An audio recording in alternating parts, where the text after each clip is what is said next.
โอ้มาแล้วพี่น้องมันนกพี่น้องเอ้ยคือนกสินกมากินไหมหมายเด็ดแห้งพี่น้องเซอร์แล้วเทลมายาม3 มื้อ 3 คืนได้หนูแต้มเดียวพี่น้องหมายนี่โอ้มันกลับเสื้อไว้ว่านนี่พี่น้องเอ้าทักทายสบายดีทุกคนพบกันคือเก่าพี่น้องยามเช้าๆกับผู้ชายสายเลาะมายามเฮวเสื้อไว้อันแต่ว่ามือซื่นนี่แหละยังมีทันได้กู้มือนี้พามายามนี้พี่น้องบรรยากาศยามเช้าๆลมพัดวีพี่น้องเลยลมพัดเย็นหนาวก็ดูหนาวแล้วหนาวขนาดพี่น้องเย็นขนาดเขาลงน้ำได้มีได้เอาเป็นอะไรไปติดตามโซนมากันพี่น้องเอาสิมาหันบอลลื่นเด้อเลยจวดพี่น้องไปถือซ้ำพี่น้องนี่ด่างระบิดเดียวเป็นแหวเข้ามา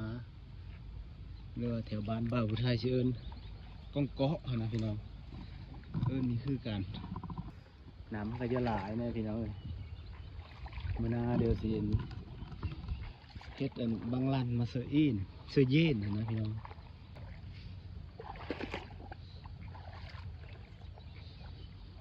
อากาศหนาวน้ำก็เย็นขนาดพี่น้องโอ้ด่างนี่เลยมีนั้นเลยพี่น้องเลยมีร้านเลยนี่นะที่ตาเบิ้งด่างต่อไปพี่น้องเอาสิมานบ่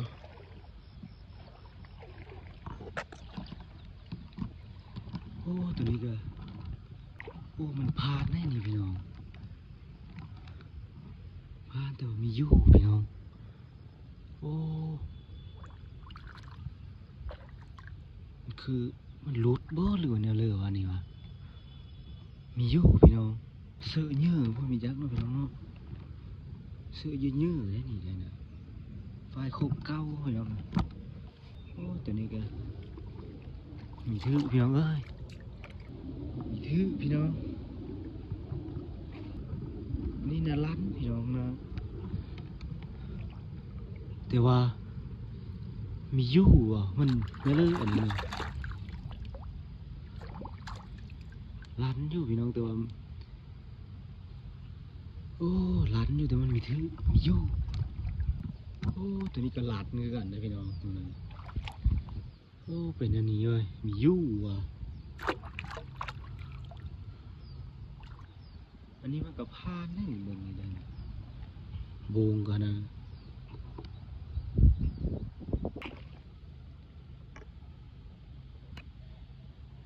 ตัวนี้ก็ลั่นพี่น้องเอ้ยแต่ว่ามีอยู่นะมีถือมันมีอยู่บนลื่นนั่นเลยมีหมานพี่น้องเอ้ย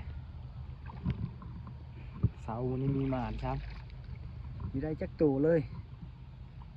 โอ้เสียดายเนาะกลับมาลั่นอยู่เดี๋ยวมันมีอยู่มีถือพี่น้องเอ้ยหมายนี้หลังจากเฮาเซอร์แล้วมือเสาเฮาก็มายามพี่น้องมีได้จักตัวเฮาก็เซอร์ปะไว้เที่ยวมายามยัน2-3 มื้อจนคืนมื้อที่3พี่น้องจังได้หนูได้แต้มเดียวคลอพี่น้องเอ้ยหมายเด็ดแห้งโอ้มาแล้วพี่น้องมาแล้วคือนกพี่น้องเอ้ยคือนกสินกมากินไหมหนูพี่น้องโอ้มาแล้วตัวแล้วพี่น้อง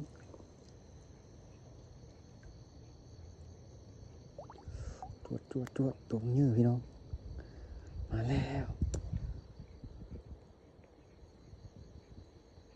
โอ้บักเนื้อพี่น้องมาแล้วเฮ็ดแล้วนี่หนูพุกบ่นี่นะโอ้มาแล้วไปแล้ว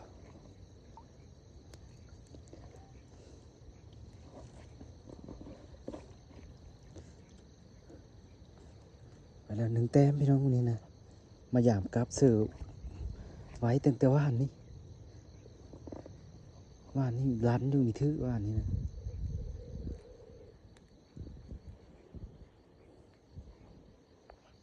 จวดแล้วพี่น้องจวดแล้ว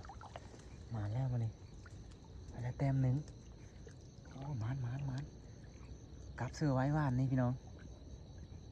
หวานนี่ก็ล้านหวานนี่นะเสานี่ก็ล้านแต่ว่ามีทื่อมียู่มันนี้จวดเลยมาพลาดมันนี่นะมีพลาดโอ้มันตัวเยอะพี่น้องมันคักมานี่โอ้